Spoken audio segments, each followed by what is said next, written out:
Have you ever noticed how hard it is to just be in the world today? Not just physically present, but truly grounded, focused, and at peace with yourself. Everywhere we turn, there's another distraction: endless notifications, the pressure to keep up, the noise of opinions shouting for our attention. It's exhausting. But what if I told you there's an ancient philosophy, tested by time and practiced by some of history's greatest minds, that holds the key to cutting through all that chaos? Stoicism isn't just a set of old ideas, it's a practical toolkit for living authentically in a world that's constantly pulling us away from ourselves. Marcus Aurelius, the Roman emperor and Stoic philosopher, put it perfectly: you have power over your mind, not outside events. Realize this, and you will find strength.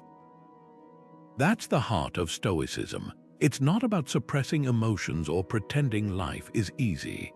It's about recognizing what we can control: our thoughts, our actions, our responses, and letting go of the rest. Imagine what your days would feel like if you could approach every challenge, every distraction with that kind of clarity. No more reacting to every little thing. No more feeling swept away by the tide of other people's expectations. Just you, grounded in your own values, moving through the world with purpose. That's exactly what we're going to explore together. In this video, we'll dive into 22 timeless truths from Stoicism principles that have guided warriors, leaders, and everyday people toward lives of meaning for centuries. These aren't abstract theories, they're actionable insights you can start using today to reclaim your focus, strengthen your resilience, and live more authentically. Whether you're feeling overwhelmed by the noise of modern life or just curious about how ancient wisdom can help you thrive now, this journey is for you. So take a deep breath. Let's step away from the distractions for a moment and discover how Stoicism can help you find your footing in a world that never stops moving. The first Stoic truth is about recognizing the limits of your influence. This idea comes straight from Epictetus, one of the great Stoic teachers, who said, "Some things are within our power while others are not." It sounds simple, but think about how often we exhaust ourselves trying to change things that were never ours to control in the first place. The weather, traffic, other people's opinions, these are all external events that unfold regardless of our wishes. But here's the shift. Stoicism teaches us to redirect that energy inward toward what we can shape: our judgments, our efforts, and how we choose to respond. Take workplace stress as an example. You can't control your boss's mood, sudden deadlines, or office politics, but you can control how you prepare for meetings, the attitude you bring to challenges, and whether you let frustration consume you. Imagine two people in the same chaotic job. One spirals into anxiety, blaming everything outside themselves. The other acknowledges the chaos but asks, "What's my move here?" That's the dichotomy of control in action. It's not about giving up, it's about focusing your power where it actually matters. So here's a challenge for you. Grab a piece of paper and draw 2 columns. In the first, list the things you can control: your habits, your boundaries, the time you invest in learning. In the second, write down what you can't: other people's choices, the past, societal expectations. Then do something radical: cross out the second column, not because those things don't exist, but because dwelling on them drains the energy you could spend on the first. This isn't passive acceptance, it's strategic focus. When you stop wrestling with the immovable, you free up strength to build the life you actually want. Here's a truth that might feel counterintuitive at first. The things we try hardest to avoid: discomfort, difficulty, uncertainty, are often the very things that shape us into stronger, more resilient people. Seneca, the Stoic philosopher and advisor to emperors, put it bluntly: Difficulties strengthen the mind as labor does the body. Think about that for a moment.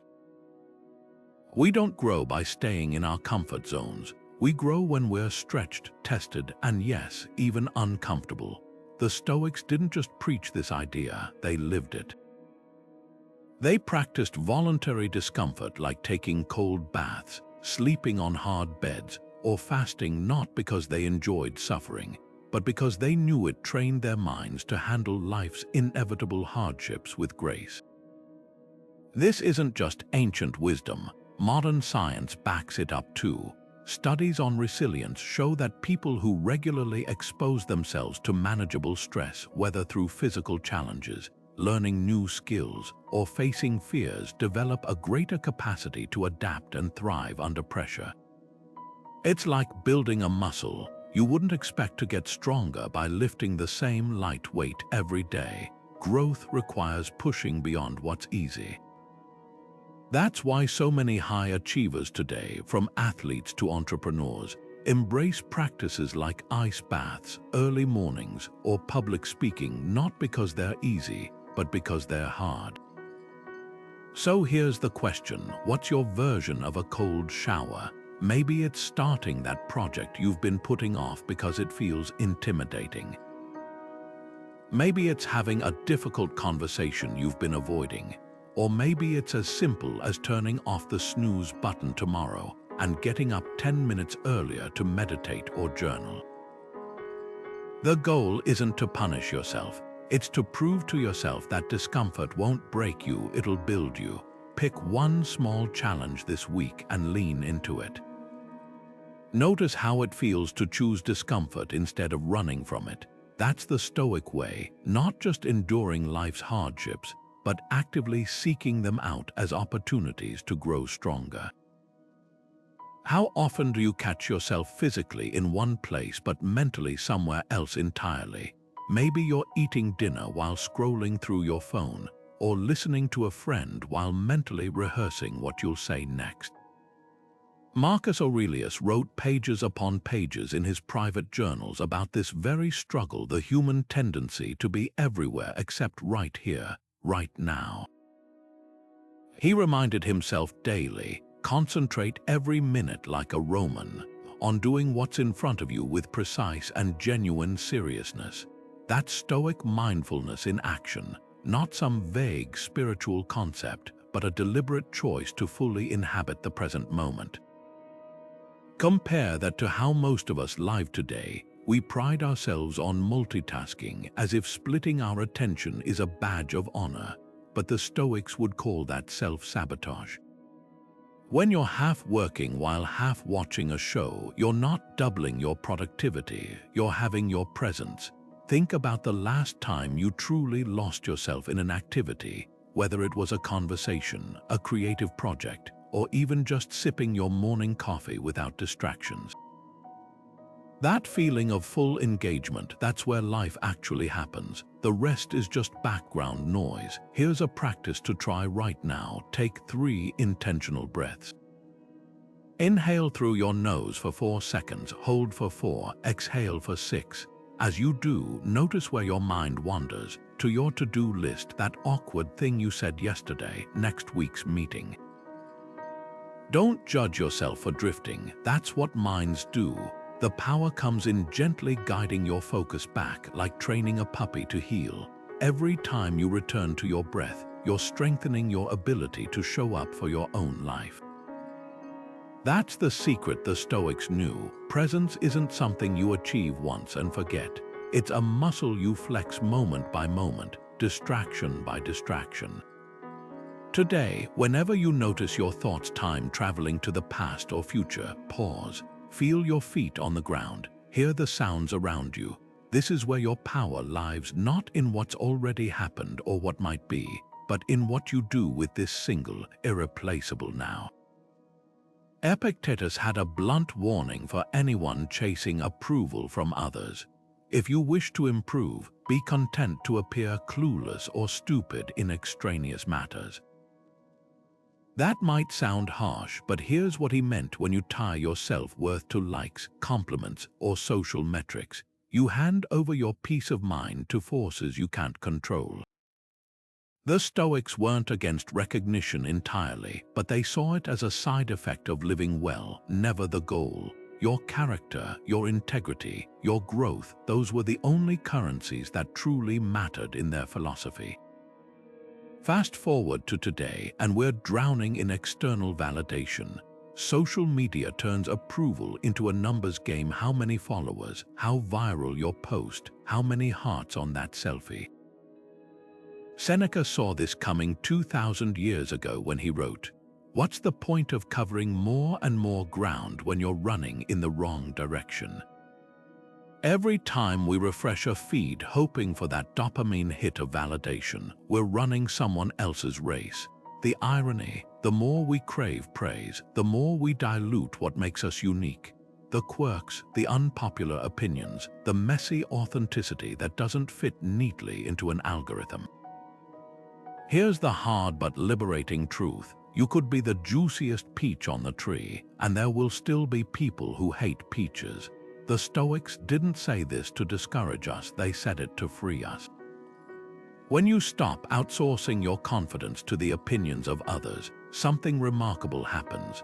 You start creating for the joy of it, speaking truth even when your voice shakes, and making choices aligned with your values rather than trending hashtags. Try this experiment for a week. Track how often you modify your behavior, your words, even your purchases, based on what might impress others.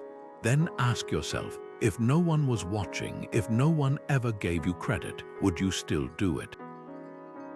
That gap between your answer and your actions, that's where your freedom lies. Detachment from validation isn't about rejecting kindness or connection.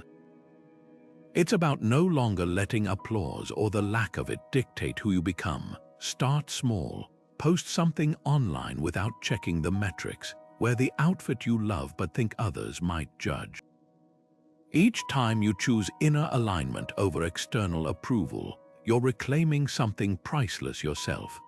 Marcus Aurelius often wrote about the river of time in his private journals, describing life as a constant flow where no two moments are ever the same. He'd remind himself, you could leave life right now, let that determine what you do and say and think. That might sound morbid, but the Stoics saw it differently. They practiced something called Memento Mori, Latin for remember you must die, not to dwell on death, but to sharpen their appreciation for life. Imagine holding a fragile glass ornament.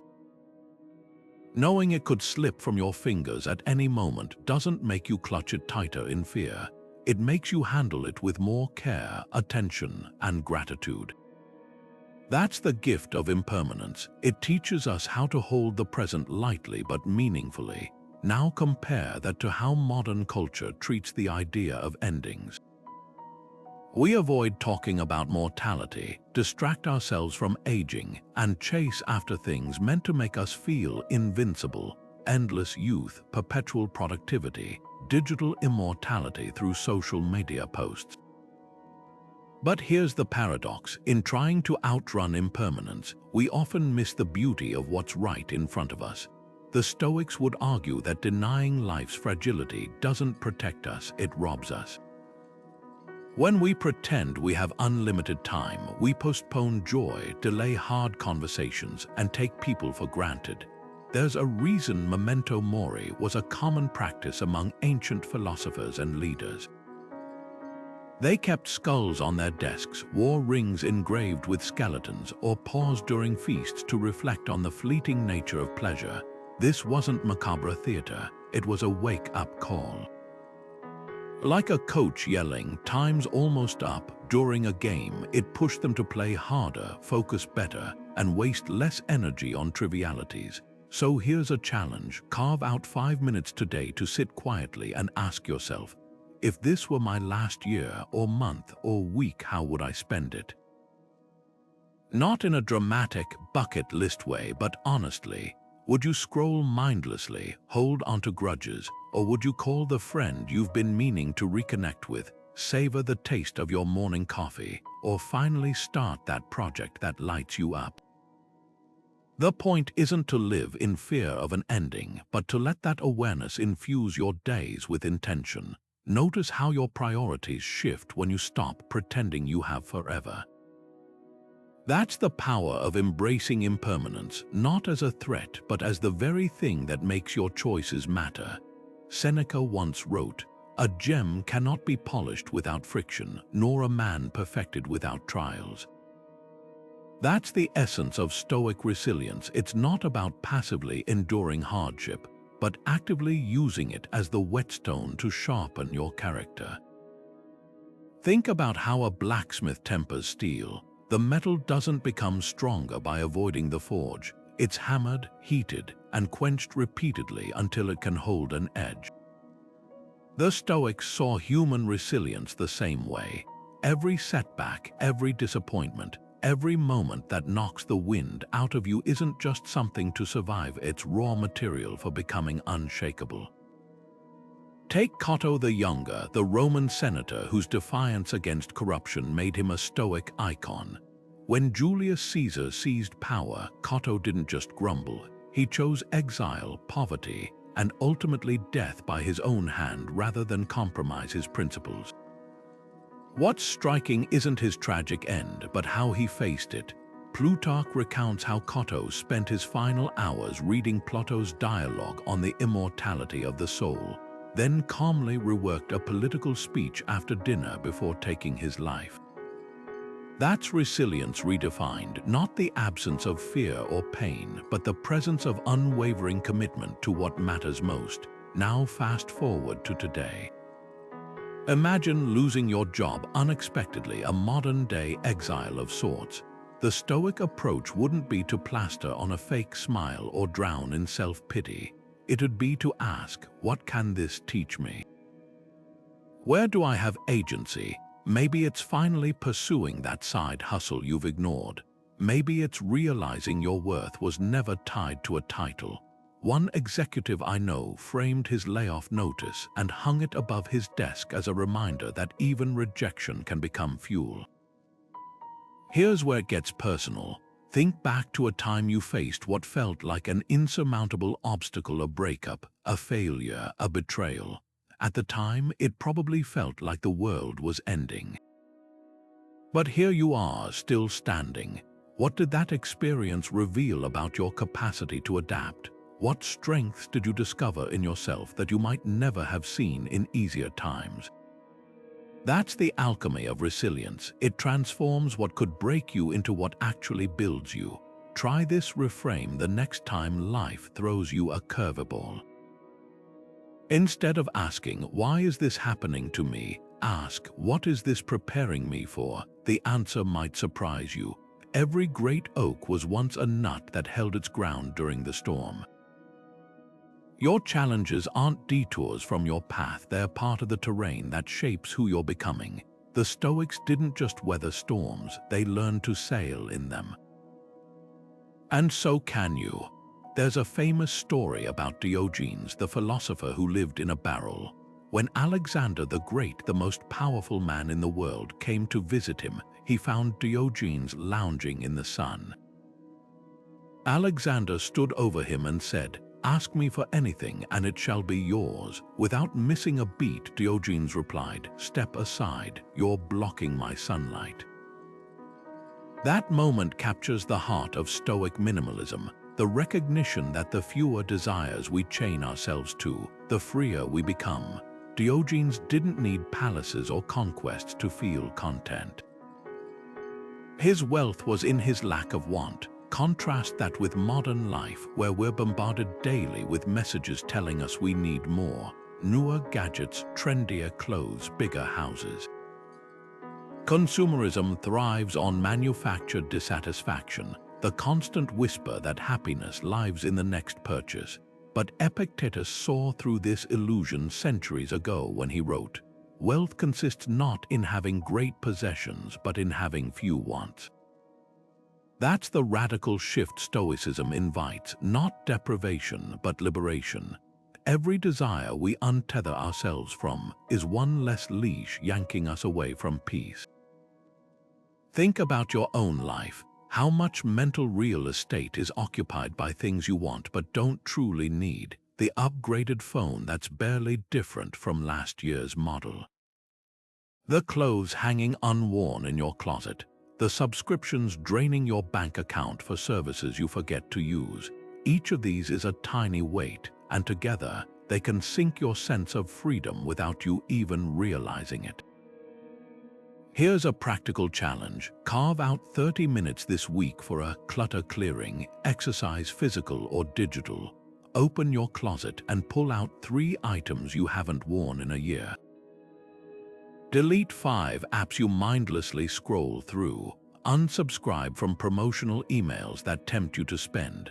The goal isn't just to tidy up, it's to confront the uncomfortable question, why did I think I needed this in the first place? Now go deeper.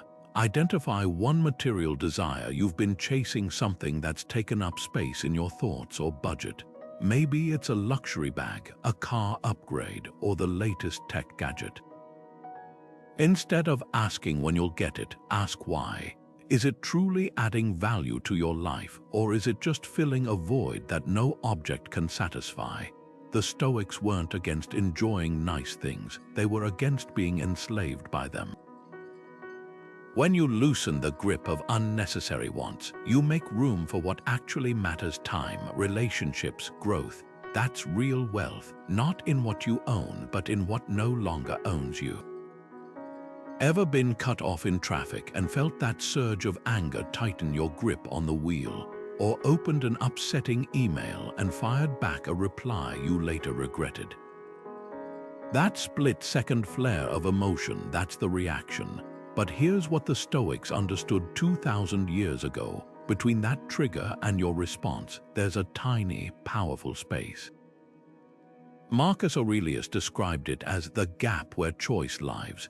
Most of us barrel right through it without noticing, letting habits and heat of the moment impulses drive us. But what if you could widen that gap just by pausing? That's the Stoic pause, not passive hesitation, but active awareness. Picture this: you're stuck in bumper-to-bumper traffic, late for an appointment. Your default reaction might be cursing, honking, or white-knuckling the steering wheel while your blood pressure spikes. Now imagine hitting an invisible pause button. For just 5 seconds, you notice your clenched jaw.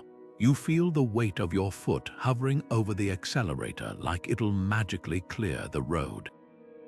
Then, and here's the shift, you ask yourself, will this frustration get me there faster? The answer's obvious, but we rarely stop to acknowledge it. That's the difference between reacting and responding.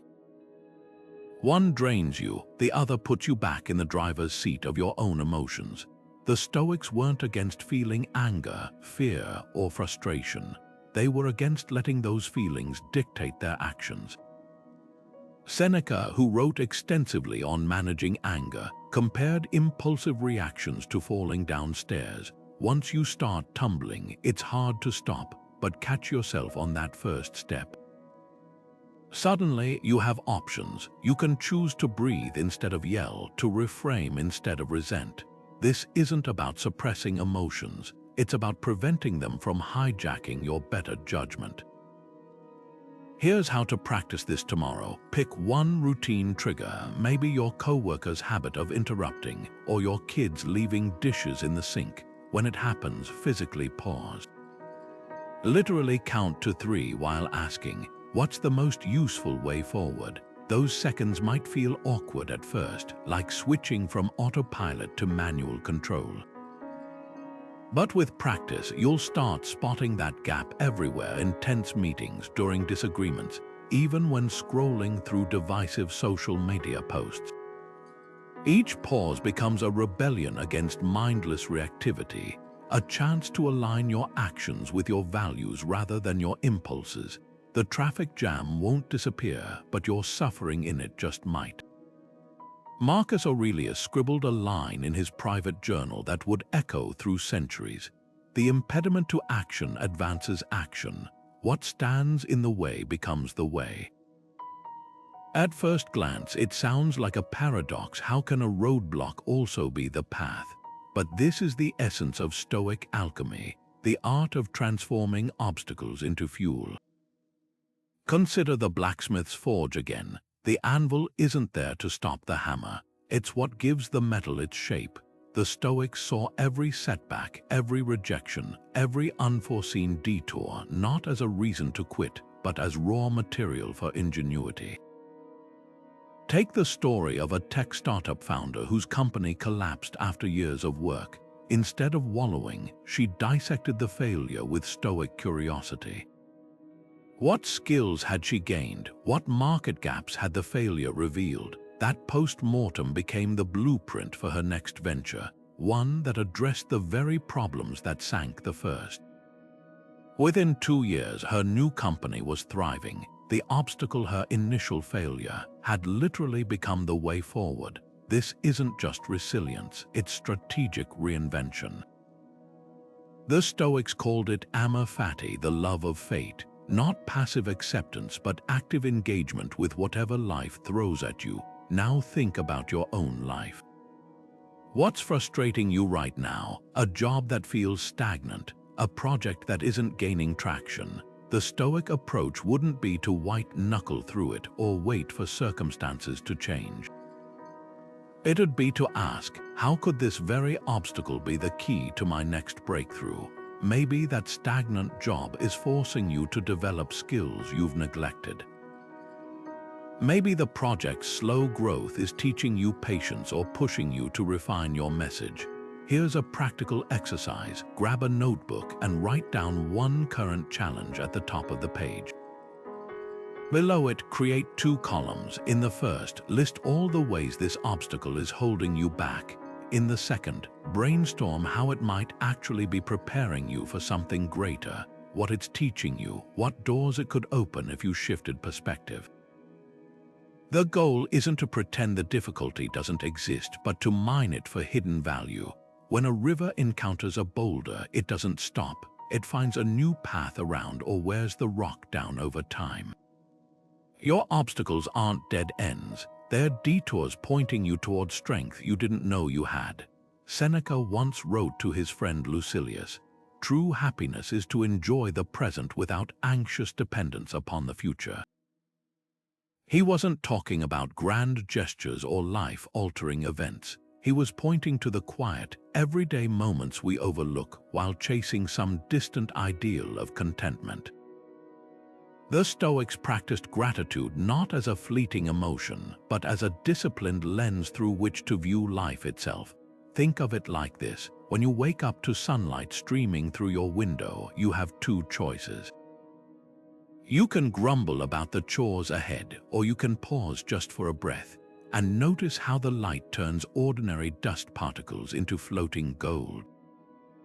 That's Stoic gratitude in action, finding wonder in what's already here. Modern science now confirms what these ancient philosophers knew. Research shows that people who regularly practice gratitude experience lower stress levels, stronger immune systems, and deeper social connections. But here's where Stoicism goes beyond today's quick-fix gratitude trends. It's not just about listing blessings when life feels good. It's about spotting slivers of light even on the hardest days.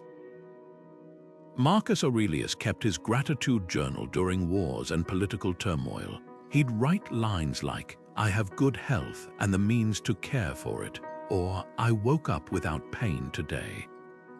Not because his life was perfect, but because he recognized that focusing on what remained rather than what was lost was a form of mental armor.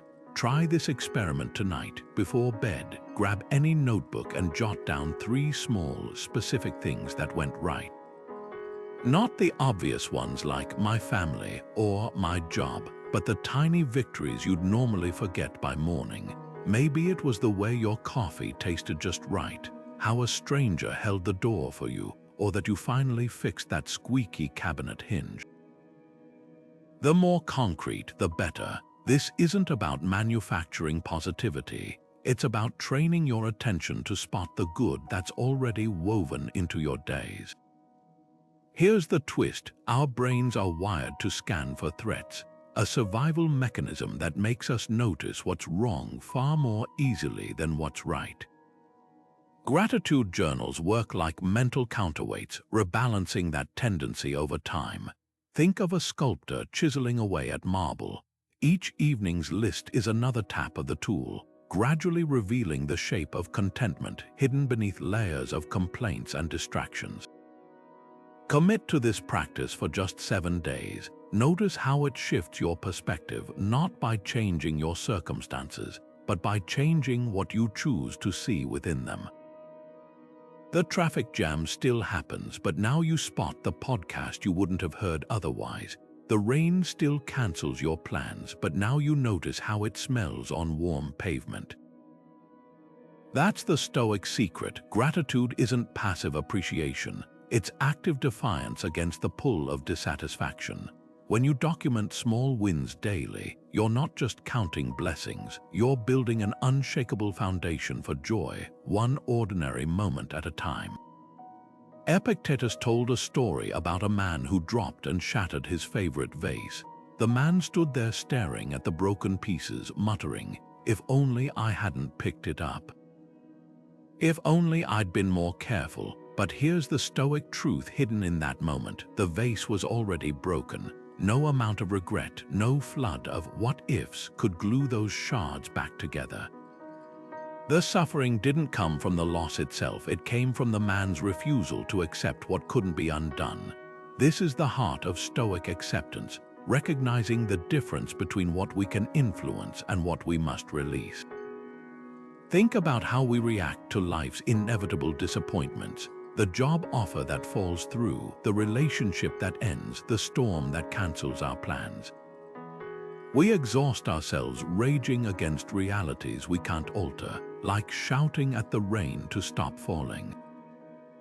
Marcus Aurelius captured this beautifully when he wrote, "Frightened of change, but what can exist without it? What's closer to nature's heart?"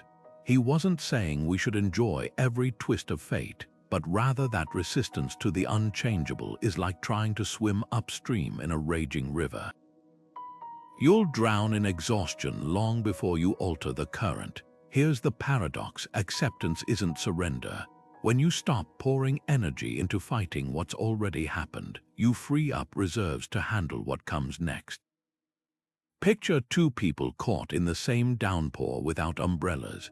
One curses the sky, soaked and miserable. The other laughs, shakes the water from their hair, and starts jumping in puddles.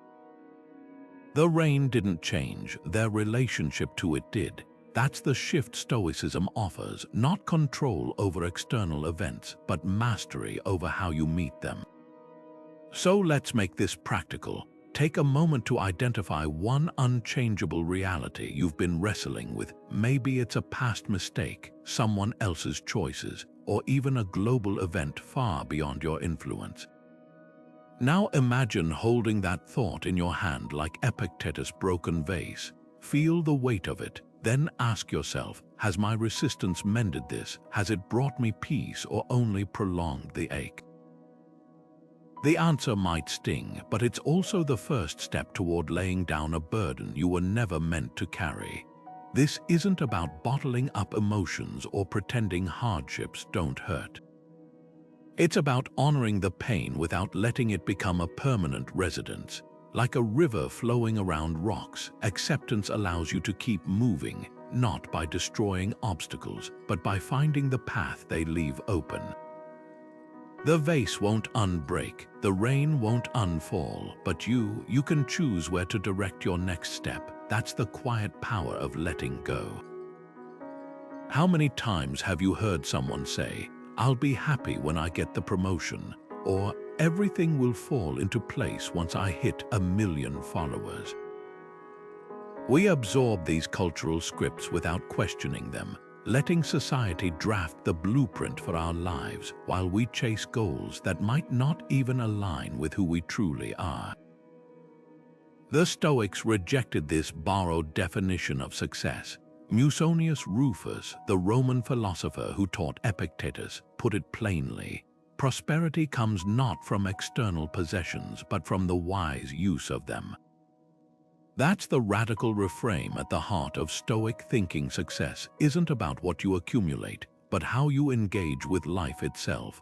Consider two people standing side by side at a gala. One is a CEO obsessed with stock prices, constantly checking his phone for market updates. The other is the event's florist, who arranged the centerpieces with such care that guests keep stopping to admire them. By society's metrics, the CEO wins, bigger title, fatter paycheck. But who's truly thriving? The florist goes home that night satisfied, having created beauty with her hands, while the CEO lies awake worrying about tomorrow's trades.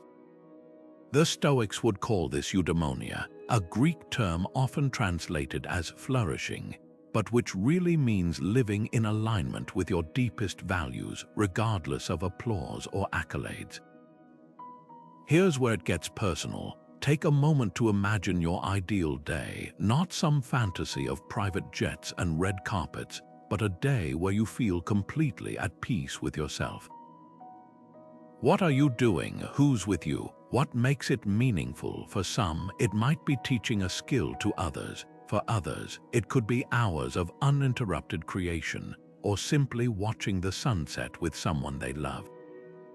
That's your inner compass pointing toward your version of success, untainted by societal noise. Now grab a pen and paper. This is where philosophy meets practice. Write your own success statement in 3 parts. First, define what thriving looks like for you emotionally, e.g., I feel grounded and curious. Next, outline the actions that get you there. I spend mornings writing before the world interrupts. Finally, name what you'll no longer tolerate as a trade-off. I won't sacrifice sleep for productivity porn. This isn't about rejecting ambition. It's about ensuring your ambitions serve you, not the other way around. The next time you catch yourself envying someone else's highlight reel, pause, ask, is that truly what I want, or just what I've been conditioned to want? Your answer might surprise you. Real prosperity isn't found in universally admired trophies, but in the quiet certainty that you're building a life that fits your soul, not someone else's spreadsheet. That's the Stoic secret. When you stop measuring yourself against borrowed yardsticks, you discover success was never something to achieve, but a way of being you could choose all along. Zeno, the founder of Stoicism, had a radical rule for conversation. We have 2 ears and 1 mouth so that we can listen twice as much as we speak.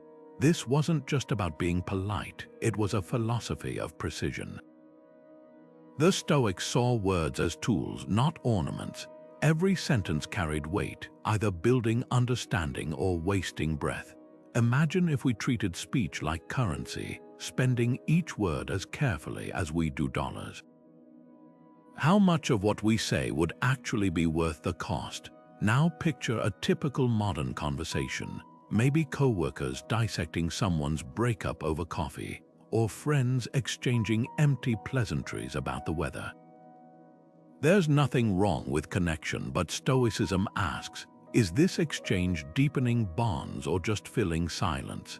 Epictetus warned his students, don't speak about others as if they're not there, pointing to gossip's corrosive effect on integrity. He wasn't outlawing casual chat, he was challenging people to elevate their dialogue beyond social static. The difference lies in intention. Stoic speech serves one of 3 purposes: to teach, to learn, or to uplift. Seneca's letters to Lucilius model this perfectly. Every paragraph either shares wisdom, seeks truth, or offers encouragement. Compare that to today's digital chatter, tweets fired off in anger, group texts cycling through endless emojis, meetings where everyone talks but no one says anything. We've conflated volume with value, mistaking constant communication for meaningful connection. Here's a practice straight from the Stoic playbook. Carry a small notebook tomorrow and tally how many of your words fall into 3 categories: necessary, kind, or true. You might be stunned by how much speech is reactive rather than deliberate. That offhand complaint about your commute, the half-listened to story you pretended to care about.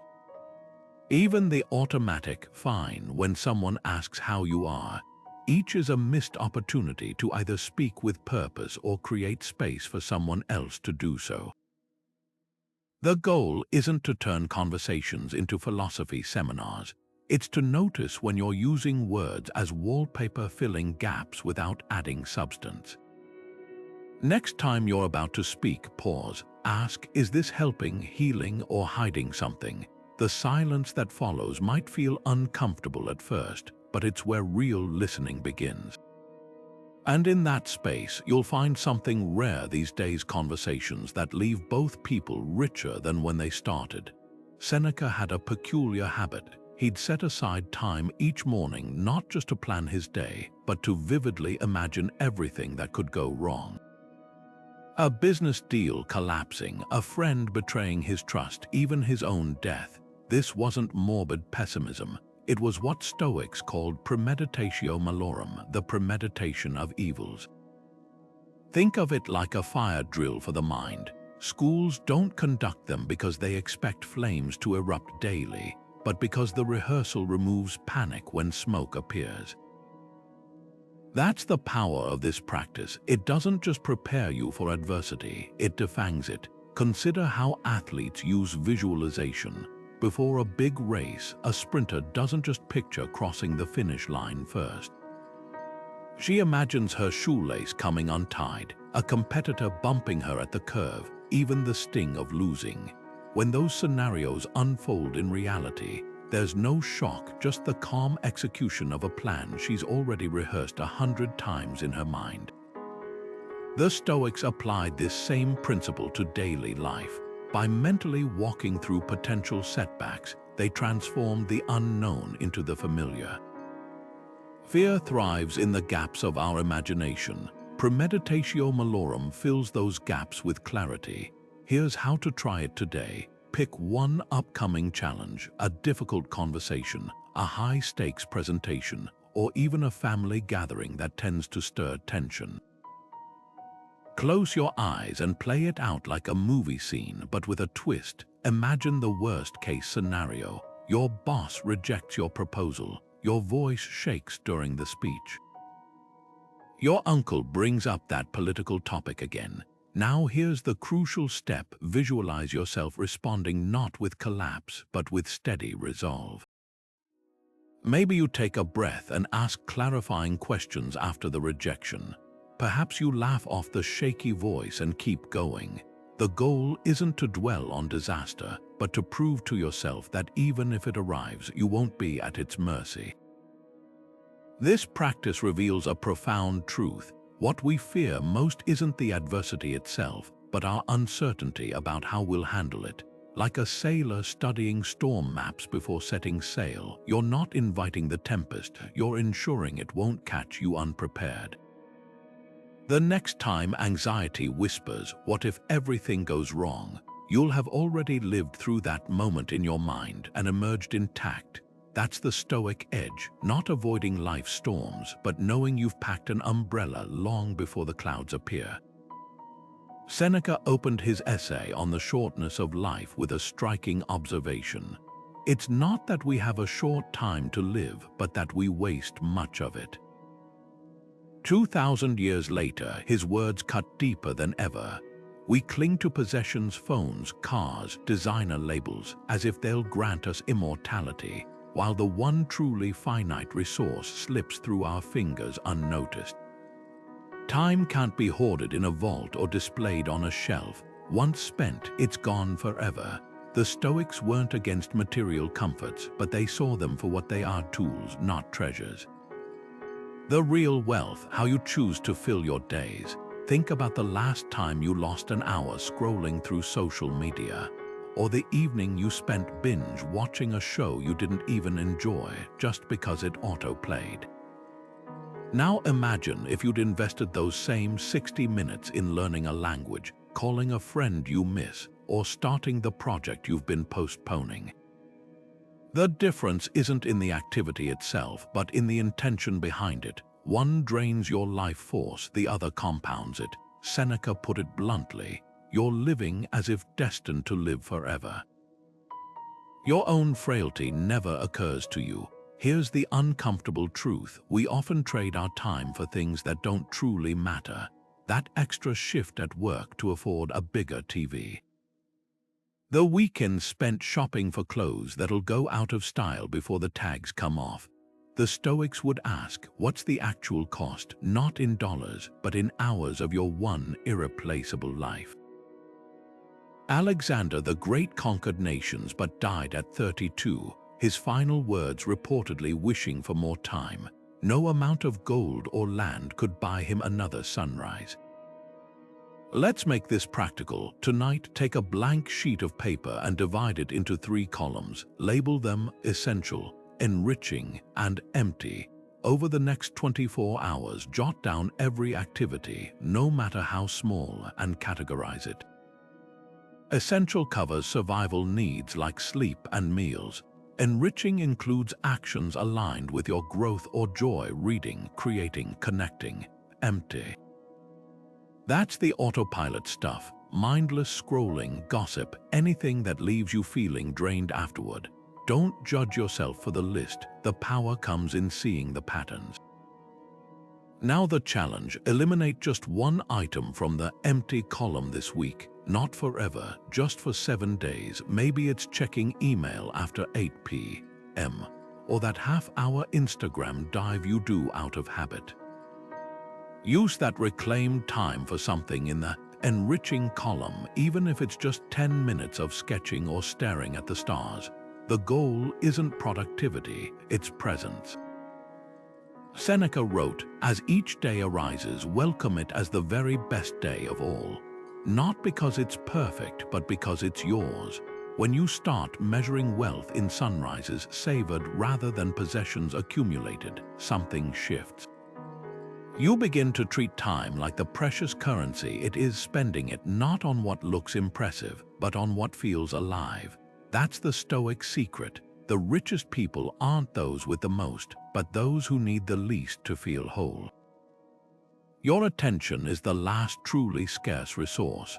Where will you invest yours today? Marcus Aurelius could have spent his reign lecturing citizens about morality from his palace. Instead, he led Rome through wars and plagues while privately journaling reminders like, waste no more time arguing what a good man should be one. That's Stoic leadership distilled, not polished speeches or empty ideals, but the relentless work of aligning actions with values, especially when no one's watching. Think about the last time someone's words moved you. Chances are it wasn't their eloquence that stuck with you, but the undeniable proof of how they lived. Integrity isn't proclaimed, it's demonstrated in the 1,000 small choices between what's convenient and what's right. Consider a manager who preaches teamwork but takes credit for subordinates' ideas. Or a parent who demands honesty from their child while lying to avoid uncomfortable phone calls. These gaps between words and deeds don't just breed cynicism, they teach others that principles are negotiable. The Stoics saw this hypocrisy as a special kind of corruption. Epictetus, who trained future leaders, hammered this point. If you want to improve, be content to be thought foolish and inconsistent with regard to external things. In other words, let them call you rigid for keeping promises or naive for refusing to cut corners. Your consistency becomes their compass. Now picture a different scenario. A CEO who publicly owns a mistake during an earnings call, detailing exactly how she'll fix it. A father who apologizes to his teenager after snapping unfairly, showing that growth matters more than pride. These aren't just moral victories, they're strategic ones. Research on psychological safety in workplaces shows teams led by vulnerable, principled leaders outperform others in innovation and loyalty. Why? Because real integrity creates an environment where others feel safe to rise to their best selves. Here's your challenge this week. Pick one virtue you want to embody more fully: patience, courage, discipline, whatever resonates.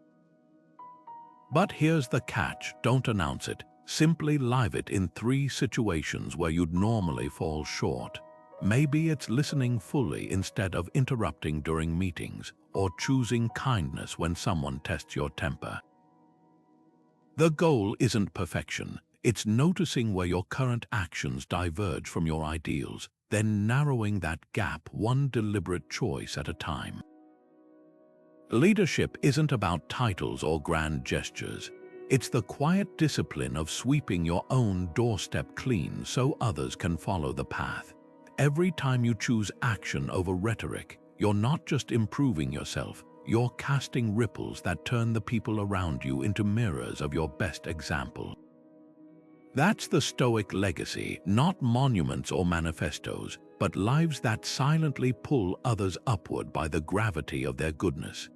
Epicurus, the philosopher whose name became synonymous with indulgence, actually taught something far more profound, that true pleasure comes from mastering desire, not surrendering to it.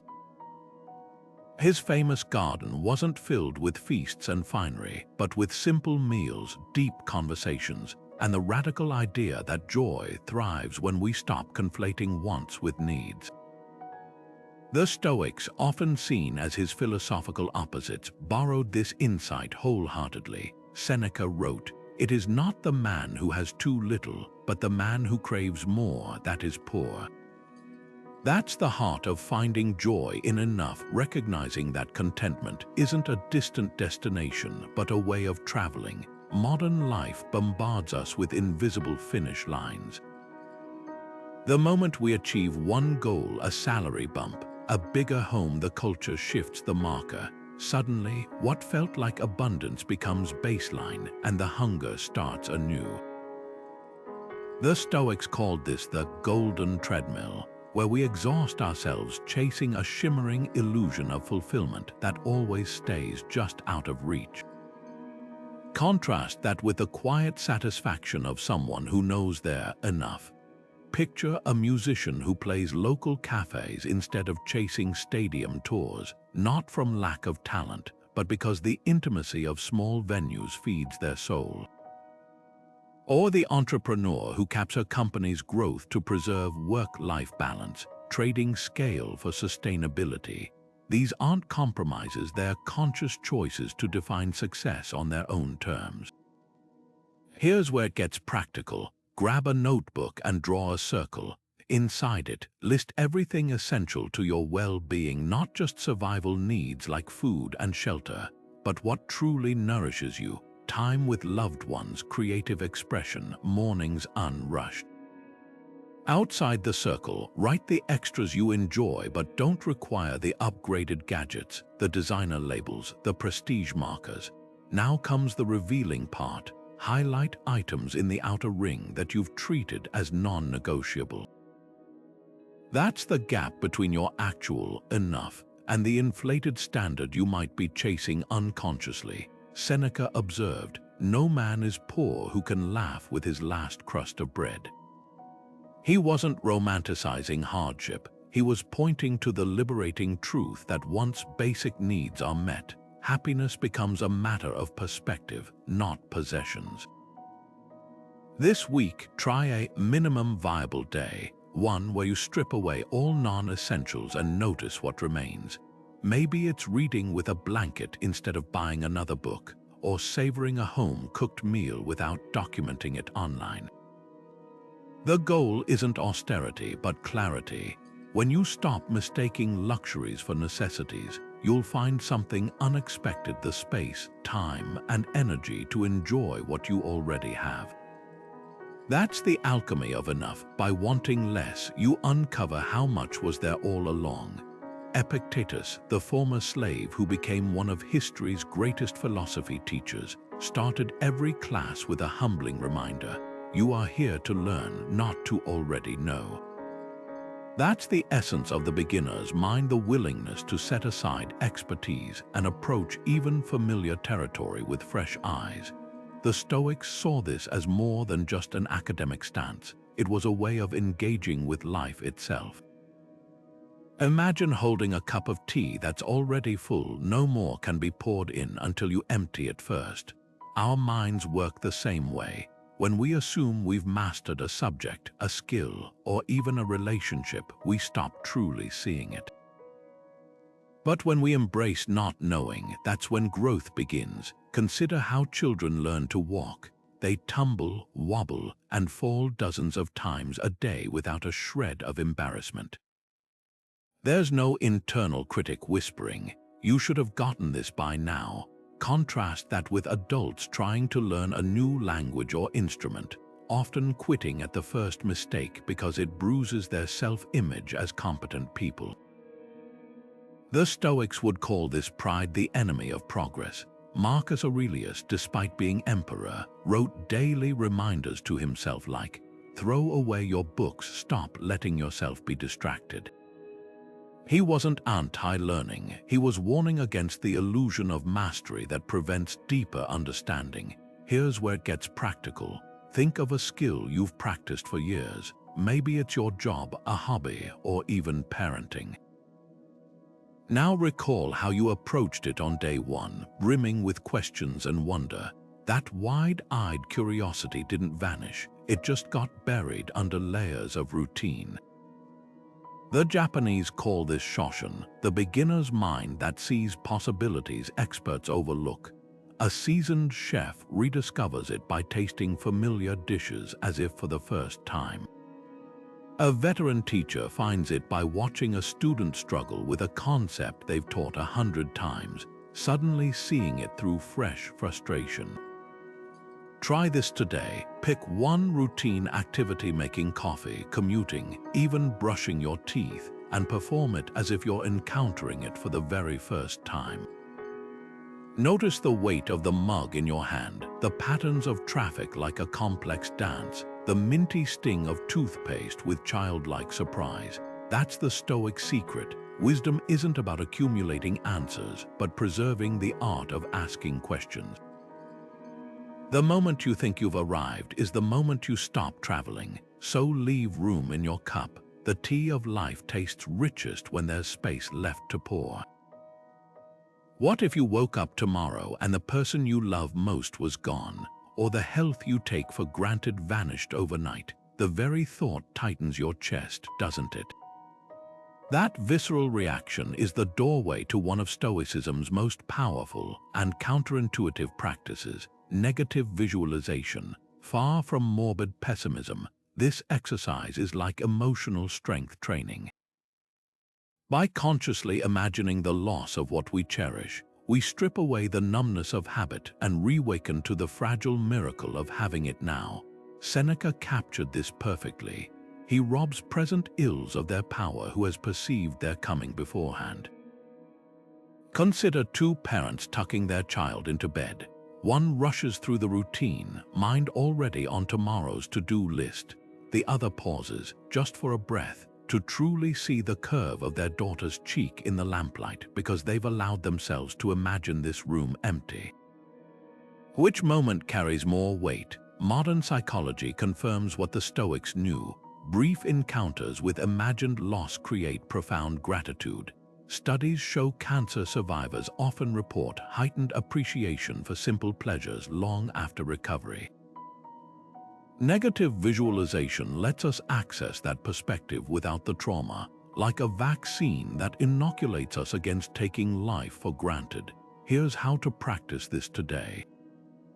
Close your eyes and pick one ordinary blessing: your ability to walk, a friendship, even the steady hum of your refrigerator. Now imagine it's vanished.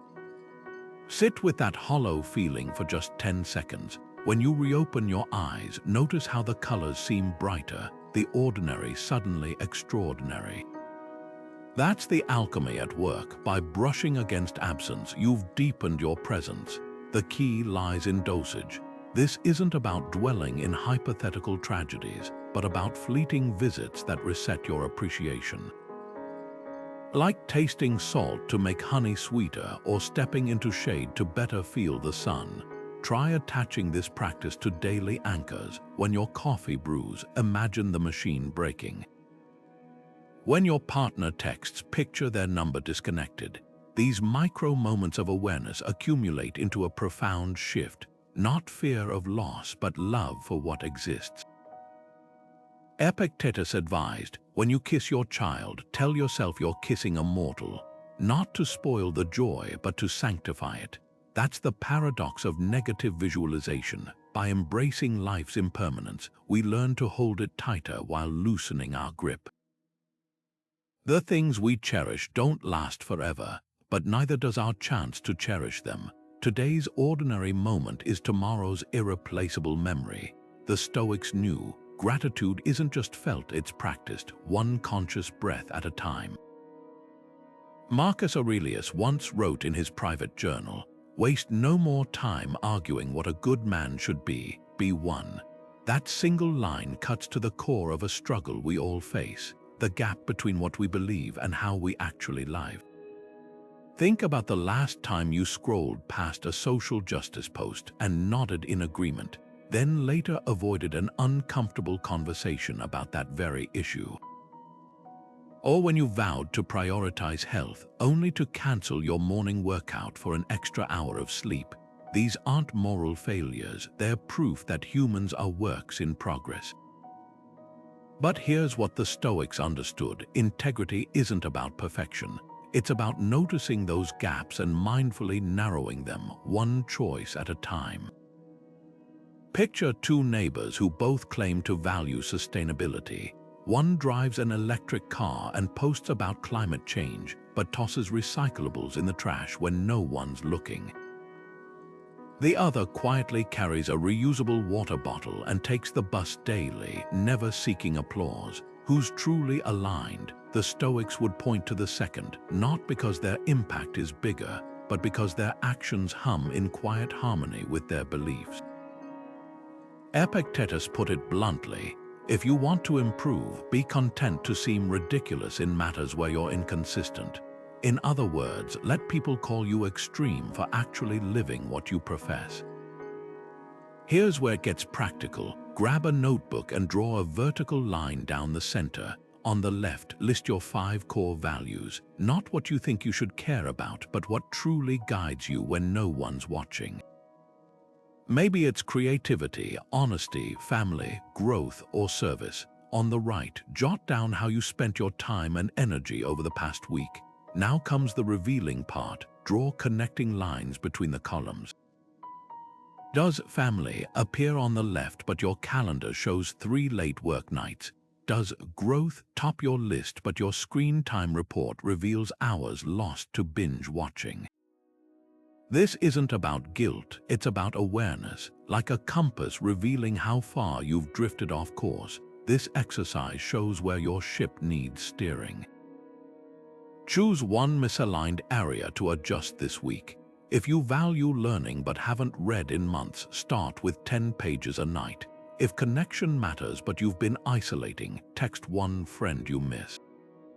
The goal isn't overhauling your life overnight. It's creating what the Stoics called sympatheia, the harmony between inner truth and outer action. Every small alignment builds momentum, like a snowball gathering mass as it rolls downhill. There's a reason Marcus Aurelius kept revisiting this idea in his journals. Even an emperor had to remind himself daily that philosophy isn't about elegant arguments. It's about the gritty work of embodying your ideals when tired, tempted, or tested. Your values aren't just what you preach, they're what you practice when the spotlight's off. That's where authentic living begins, not in grand declarations, but in the quiet moments when you choose to walk your talk, one imperfect step at a time. Imagine standing at the edge of a cliff, feeling the wind pull at your clothes as you peer into the vast unknown below. That dizzying mix of fear and exhilaration is what the Stoics sought to recreate daily with Memento Mori, not to paralyze, but to electrify. The Roman general Scipio Africanus kept a skull on his dinner table, not as a macabre decoration, but as a visceral reminder, this breath could be your last. What will you do with it? While modern culture tucks death away in hospitals and horror movies, the Stoics placed it center stage, transforming it from a whispered threat into the ultimate accountability partner. Consider the final days of Steve Jobs, who famously told Stanford graduates, "Remembering that I'll be dead soon is the most important tool I've ever encountered to help me make the big choices in life." Stripped of his iconic black turtleneck and reality distortion field, the tech visionary faced the same human truth as a Roman slave or a medieval king: time's arrow flies only forward. But here's where Stoicism parts ways with fatalism. Unlike the cliché, "live like you're dying" advice that fuels reckless bucket lists, Memento Mori asks a sharper question. If this were your last year, what would you stop tolerating? Not what beaches you'd visit, but what petty grievances you'd release, what courage you'd finally exercise, what love you'd no longer withhold. History's most poignant deathbed confessions reveal a striking pattern. No one wishes they'd spent more time scrolling or appeasing toxic people. A palliative care nurse recorded the top 5 regrets of the dying: not living authentically, working too much, suppressing feelings, losing touch with friends, and withholding happiness until elusive some days. Notice what's absent. No one laments missing out on viral fame or a bigger house. The clarity that comes when time grows short cuts through society's noise like a scalpel, revealing what truly matters beneath the scar tissue of distraction. Here's the paradox: embracing mortality doesn't shrink your world, it expands it. When the 17th century samurai Yamamoto Tsunetomo wrote Hagakure, he observed that warriors who meditated daily on their deaths moved with unparalleled grace and decisiveness. Why? Because the person who has made peace with ending fears no social embarrassment, no failed venture, no uncomfortable truth. Like an actor who knows the play's final scene by heart, they pour themselves completely into each line without holding back. Try this today, not as a thought experiment, but as a lived practice. Set a timer for 3 minutes and write your own obituary. Not the sanitized version for the newspaper, but the unvarnished truth about how you're spending your dash between birth and death dates. Are you crafting a story that would make your soul nod in recognition? When you hit pause on the timer, notice where your hands tremble and where your chest tightens. Those emotional fault lines point directly to where your life is out of alignment with your values. The Stoics didn't wield Memento Mori as a weapon against joy, but as a whetstone to sharpen it. By keeping death close, they learned the art of aliveness, how to savor the tang of an olive, the warmth of a shared silence, the satisfaction of work done well. Your mortality isn't a distant shadow, it's the sunlight filtering through the leaves right now, dappling the ground at your feet. The question isn't whether the light will fade, but what you'll do with its golden presence while it lasts. Hierocles, the Stoic philosopher, introduced a powerful mental model called the circles of concern. Imagine a series of concentric rings radiating outward from a center point. At the core, you place yourself. The next ring holds your immediate family, followed by friends, then community members, strangers, and eventually all of humanity.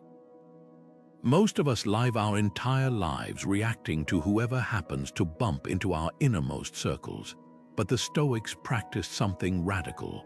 They deliberately stretched their concern outward, like a gardener tending not just the rose at their feet but the entire field. This wasn't self-sacrifice, it was recognition of a profound truth Marcus Aurelius captured in his Meditations. What brings no benefit to the hive brings none to the bee. Stoic cosmopolitanism, the idea that we're citizens of the world, not just our hometowns or nations, might sound lofty in an age of tribalism and algorithmically fueled division. But consider how a single act of service can ripple far beyond what we see. When you help a neighbor carry groceries, you're not just lifting bags, you're reinforcing a chain of goodwill that might inspire them to check on an elderly relative, who then smiles at a stressed cashier who goes home and reads to her child with extra patience. The Stoics understood this domino effect long before modern science confirmed it. Studies show that witnessing kindness activates the same brain regions as experiencing it firsthand, creating a contagion of compassion.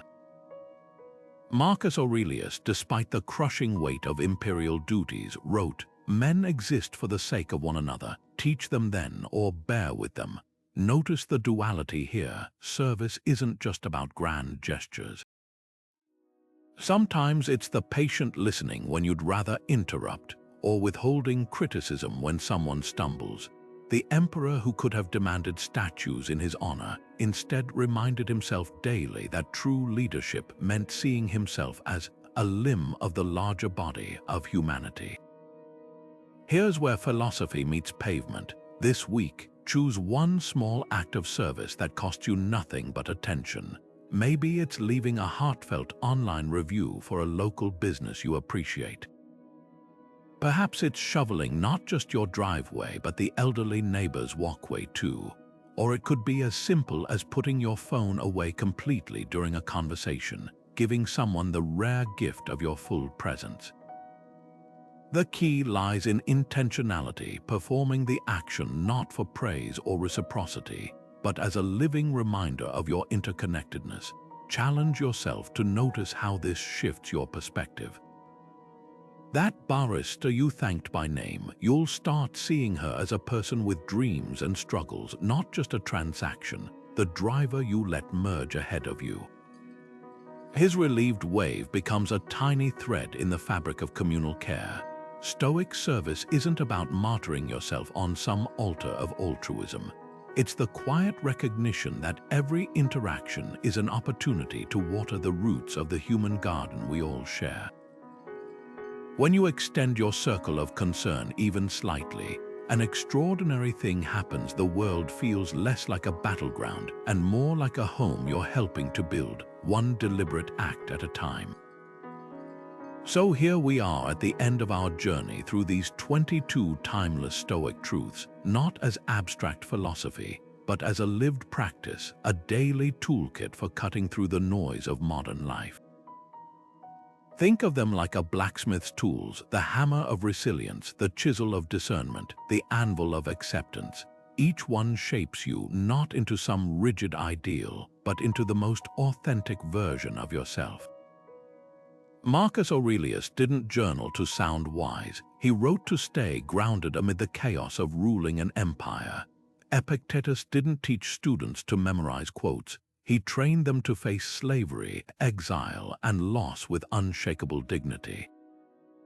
That's the heart of Stoicism. It's not what you know, but how you live. Epictetus leaves us with this final challenge. No man is free who is not master of himself.